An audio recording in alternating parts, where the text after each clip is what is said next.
Hello, my name is Jared Turner, and today I will be showing you my project on Amazon Web Services, or AWS. Amazon Web Services is a cloud computing platform provided by Amazon.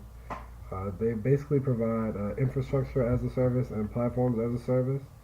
Netflix is a user of AWS, and they use it for holding their servers and stuff like that. But today I will be showing you one aspect of Amazon Web Services, which is their EC2. EC2 is Elastic Compute Cloud. This is basically is like a virtual server hosting program. Um, the Elastic Compute Cloud provides resizable compute capacity in the cloud.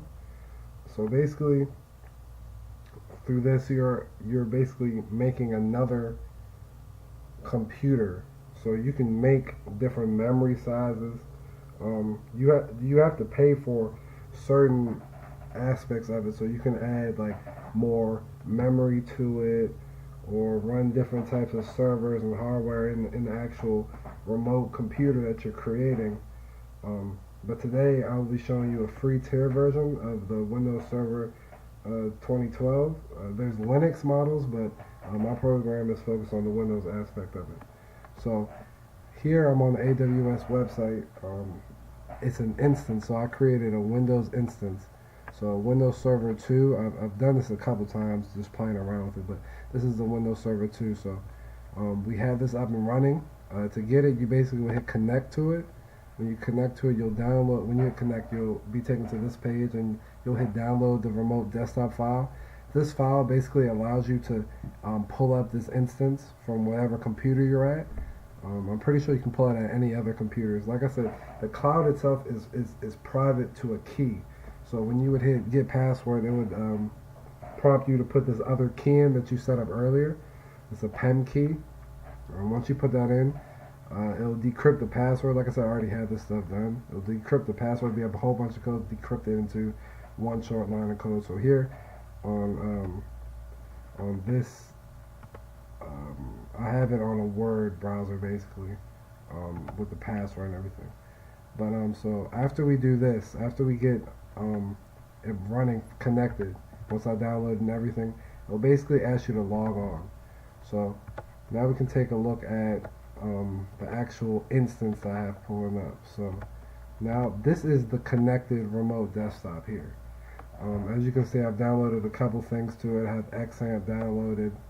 I downloaded Chrome and Firefox, Notepad, just playing around with it a little bit. So to be able to access it from to access this IP address, so whatever I want in XAMPP, any HTML docs, PHP docs, you have to download XAMPP and turn on Apache and MySQL. See, it has a private IP address and a public IP address. So the public IP address I can pull up on any other computer. So that's what we have today. So for right now, I went into my XAMPP htdocs and I just typed up a little bit of code here. This is the code, so it just shows that this is a Windows Server 2 instance. This is the public DNS, so this is the domain name system. And then I have some dynamic things for the date here, so you will be able to pull up the date on the actual computer I have, so we can see if this all works. So it's going to say the time, the date, and the day. But we're going to access this, like I said, through the public IP address.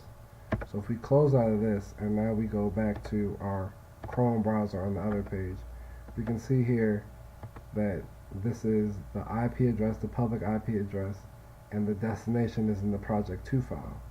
So this is everything I have here. This is the date, this is the time, the day is Tuesday. So it says that if we go back to it takes the date from whatever it is on my actual web browser, on my remote desktop. So that's the date. It's Tuesday there, but it's not Tuesday in real life, clearly. But yeah, it takes the date from there. I ran into a couple problems with this. I didn't know that through here, in order to access it, I would have to turn off my firewall. So I had to go into my into my start button and search up the firewall thing. I believe the firewall wouldn't let you access it from other computers. So I had to turn off the firewall so it wouldn't, make it a private network or stuff like that. So I made it accessible from, the computer I was on. But I can see a lot of people using this. It's a good developer, software because you can learn how to build stuff in the cloud and servers and stuff like that. I mean, I think it was a good project. It definitely taught me, some basics to cloud computing. It's stuff like that. It's also nice how whatever I do on this computer, I can access on my actual computer. So it's just good to see it. You can see the transition from the cloud to your actual computer. I can see companies using this just to access files and stuff. You can access basically anything from it since it's a cloud. As long as you download that remote desktop file, you can access it. I'm pretty sure from other computers. So that's what gives it the public sense to it. It's a private cloud. You can only get into it from a key. But once you get that key, you can basically do anything in it.